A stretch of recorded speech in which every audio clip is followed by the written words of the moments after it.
Muy distinguida y apreciada Madre Salud, directora del Colegio Miraflores, licenciado Enrique Peña Nieto, gobernador constitucional del Estado de México, almirante Mariano Francisco Sainés Mendoza, secretario de Marina, don Olegario Vázquez Raña, distinguidos miembros del Presidium, distinguidas y distinguidos participantes de este Congreso.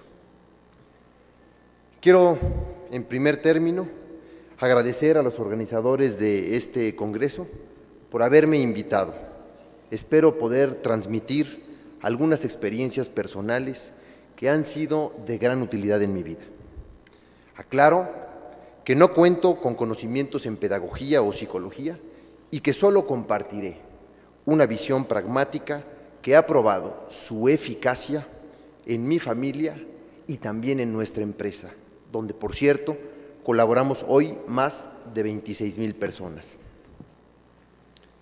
El tema es familia y empresa, y como podrán comprender, podría abordarse de muy diversas formas. Yo he decidido iniciar de lo particular a lo general, es decir, del individuo a la familia, de la familia a la empresa, y poder entender el rol que debe jugar la empresa en la sociedad. Debo aclarar que en todo momento me refiero a la empresa, pero podría ser tal vez aplicable también a cualquier actividad profesional, es decir, un médico, un arquitecto, un abogado, un servidor público. Es importante decir también que no pretendo insinuar que se debe influir en la vocación de los hijos, pero estoy plenamente convencido que les será útil en el desarrollo prácticamente de cualquier profesión. Comenzaré, como ya bien dije, por el individuo, en su etapa más temprana de formación, para luego entender más fácilmente la organización familiar y su interrelación con la empresa y esta a su vez con la sociedad. Estoy seguro que todos coincidimos en la definición del profesionista perfecto, mujer u hombre. Este será seguramente disciplinado, trabajador, responsable, quizá también valiente, comprometido, meticuloso, honesto, seguramente también creativo, etc. Y todos sabemos también que estos valores solo se pueden poseer si nos los enseñan o bien los aprendemos en nuestra etapa de formación. De ahí la importancia del papel que jugamos como padres, no solo en la formación de hijos y posteriormente de integrantes de la sociedad, sino también en la formación de nuevos y futuros profesionistas para la sociedad. Y el punto de partida es forjarles el carácter, para lo cual yo en lo personal considero fundamental la autoridad de los padres en casa. Sin presencia de carácter, nuestros hijos serán débiles y actuarán por impulsos. Podrán poseer seguramente muchas cualidades, pero seguirán siendo débiles. Con frecuencia pensamos que esto se va a dar solo, y todos sabemos que no es así. Hay que trabajarlo diariamente. Es fundamental no evitar que nuestros hijos se enfrenten a los problemas. Podemos seguramente ayudarlos a que ellos lo resuelvan, mas nunca resolverlos nosotros por ellos. Es paradójico que algunos niños, a quienes les sobraron oportunidades, carezcan de voluntad. Es decir, que como se dice coloquialmente, les faltó quizá tantita hambre y tantito frío. A otros, con carácter, a quienes les sobra hambre y frío, les faltan oportunidades. En países con las carencias como el nuestro, esto no debería de suceder. Si formamos jóvenes fuertes de voluntad, será más fácil que obtengan seguridad en sí mismos e inicien un círculo virtuoso en su desarrollo personal. En el mundo que hoy vivimos, globalizado y competido, los elementos técnicos potenciarán seguramente el desarrollo de la persona, es decir, que cuenten con una licenciatura, con una maestría, seguramente o probablemente con un doctorado, el mayor número de idiomas, cultura, etcétera. Con estos elementos podrán, sin duda, disipar el miedo, que es, sin temor a equivocarme, el peor de los sentimientos. Porque el miedo paraliza y equivocarse es parte natural de un proceso de aprendizaje. Gotthold Lessing, escritor alemán, escribió alguna vez que algunos se equivocan por temor a equivocarse. Por ello, considero importante entender los tropiezos desde muy temprana edad como lecciones para el futuro. Pero los conocimientos más importantes se aprenden de padres a hijos y en el entorno de la empresa familiar. ¿Cómo? Aprendiendo a ser empresario. Alguna vez escuché una definición muy coloquial y simple del significado de empresario. La frase es del hoy presidente Sebastián Piñera, presidente de Chile, quien en otros tiempos se dedicaba a la actividad empresarial. Y la definición decía: el empresario es aquel que tiene más ideas en la cabeza que dinero en el bolsillo. Y no más dinero en la cabeza y dinero en el bolsillo. Es decir, el empresario es aquel que tiene, reitero, más ideas en la cabeza que dinero en el bolsillo. Creo que es perfectible, pero define claramente la pasión y la creatividad que se requiere para triunfar en el ámbito empresarial. Estoy convencido que la mejor preparación, e insisto, es la que se aprende de la generación anterior y del trabajo en el propio negocio. Los mejores maestros son otros empresarios con sus propios éxitos y con sus propios fracasos. Es fundamental involucrarlos desde muy temprana edad en las decisiones y en el desempeño de nuestra actividad. Está en nuestras manos enseñarles e interesarlos compartiendo tiempo y sobre todo compartiendo nuestra experiencia. Debemos promover con ellos que nuestra actividad es compatible con la vida familiar y personal, que une, que desarrolla a sus integrantes y que no separa ni destruye.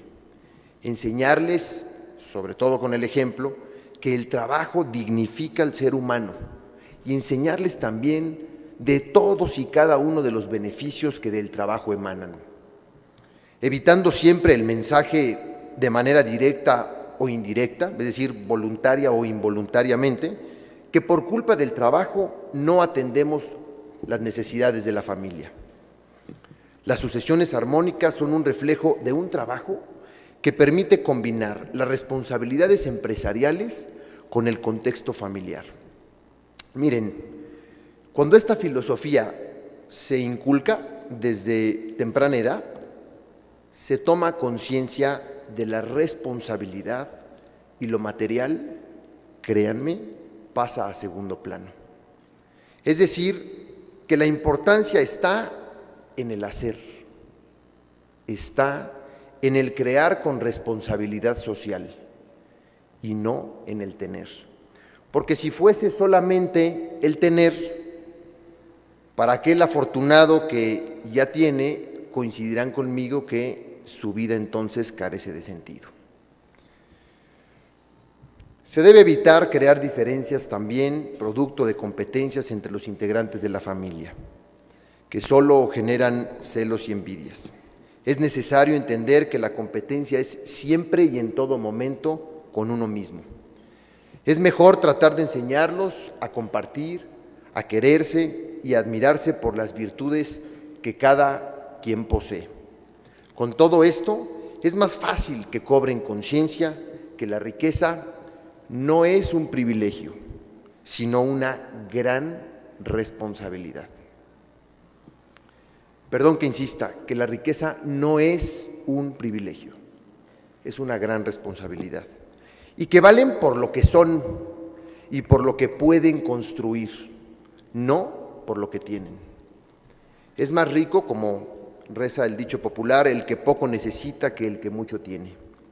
Con esto comprenderán también que lo verdaderamente valioso en la vida no tiene precio.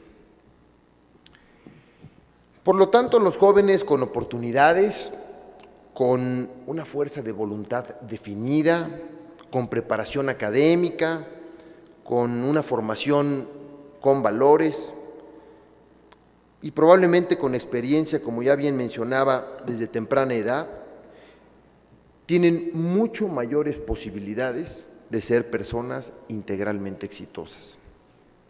Y aquí, si ustedes me permiten, entro de lleno a la empresa. ¿Qué organización no quisiera estar integrada por este tipo de individuos? Porque las empresas son lo que su gente es. Una empresa socialmente responsable se da solo si sus líderes son responsables.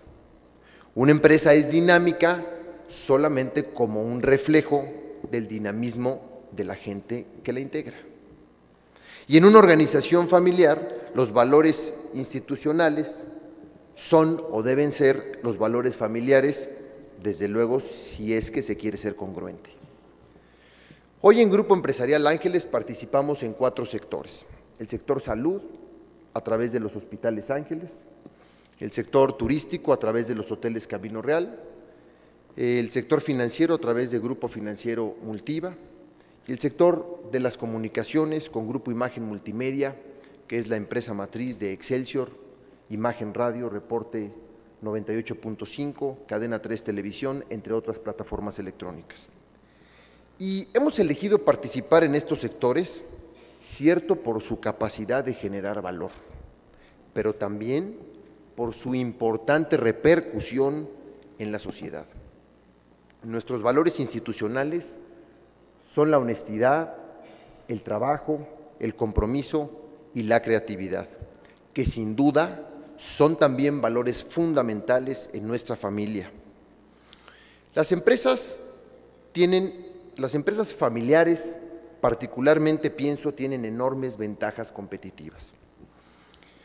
Son más flexibles, son rápidas en la toma de decisiones, son mucho más personales y cuentan con el conocimiento del mercado de muchos años.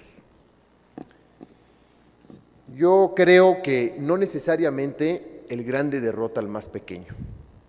Es más, de lo que sí estoy plenamente convencido es que el rápido supera al más lento. Pero es verdad que también existen amenazas para las empresas familiares, pero que se pueden disminuir si se institucionalizan, fortaleciendo sus órganos de gobierno y sus procesos operativos sin perder en ningún momento su agilidad. También es de suma importancia que el rol que desempeñen los integrantes de la familia en la empresa se dé siempre y en todo momento en función de su perfil, de su conocimiento y desempeño profesional, y no por su condición o jerarquía familiar. Quizá uno de los mayores retos para estas empresas radica en evolucionar a la velocidad que lo hacen los mercados, teniendo clara también la importancia de la innovación y de la tecnología. En México, la gran mayoría de las empresas son empresas familiares y son empresas pequeñas y medianas, y se desintegran, créanme, con una gran facilidad. Y está evidentemente vinculado a una mala planeación familiar, a un indiscriminado uso del apalancamiento, es decir, de la deuda, a un bajo interés y o conocimiento de las siguientes generaciones en el negocio y a procesos desordenados de administración y sobre todo de sucesión familiar. Muchas empresas, créanme, se han perdido por malos negocios y por conflictos familiares. Es una verdad que hoy la empresa familiar está obligada a competir con empresas de todo el mundo. No hay duda que estamos ya inmersos en un mundo global y que la globalización no es una opción y que llegó para quedarse. Pero esto debe ser visto como una oportunidad y no como una amenaza. Las empresas familiares pueden ser competitivas en este entorno, de eso estoy cierto. Incluso pueden ser globales y pueden ser públicas, es decir, cotizar, claro está, si tienen el tamaño, en el mercado de valores como una alternativa de financiamiento para su desarrollo. Lo que es importante es no alejarse de los principios que algún día las hicieron exitosas. Ejemplos exitosos hay muchos, como Maseca, como Bimbo, como Modelo, y muchas otras no tan conocidas, pero igualmente exitosas. El visionario escritor Alvin Toffler definió con precisión, hace ya algunos años, las diversas eras o civilizaciones por las que ha venido transitando la humanidad y, por supuesto, sus repercusiones en la sociedad y, obviamente, también en la empresa. La primera, como él la llamó, la era o la civilización agrícola, duró más de 1800 años o en torno a 1800 años, donde los mercados eran locales y la riqueza estaba vinculada, la generación de riqueza estaba vinculada a la fuerza física del ser humano y a la tenencia de la tierra. Y las comunidades eran eminentemente rurales. Posteriormente, a lo que él llamó la segunda civilización o la era industrial, que duró 200 años, fíjense, de 1800 años a 200 años, cómo se redujo el tiempo, y inició, digamos, en torno al siglo XIX, quizá un poco antes, con la revolución industrial, y los mercados pasaron de ser locales a regionales. La riqueza en esta era está mucho más vinculada a los procesos de producción en serie, de producción masiva. Eran tiempos sin duda de economías de escala.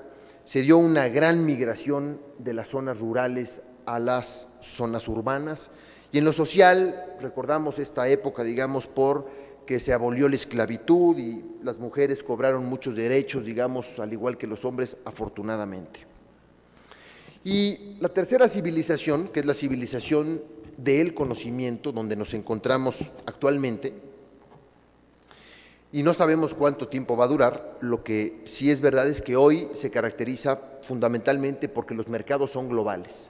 Es decir, transitamos de mercados locales a mercados regionales y ahora a mercados globales, y la riqueza está estrechamente vinculada con el conocimiento, es decir, con las patentes, con la tecnología, con la biotecnología. Ejemplos puedo poner muchos como Twitter, como Google, como Facebook, como Apple, como empresas que en tan solo una década han logrado transformar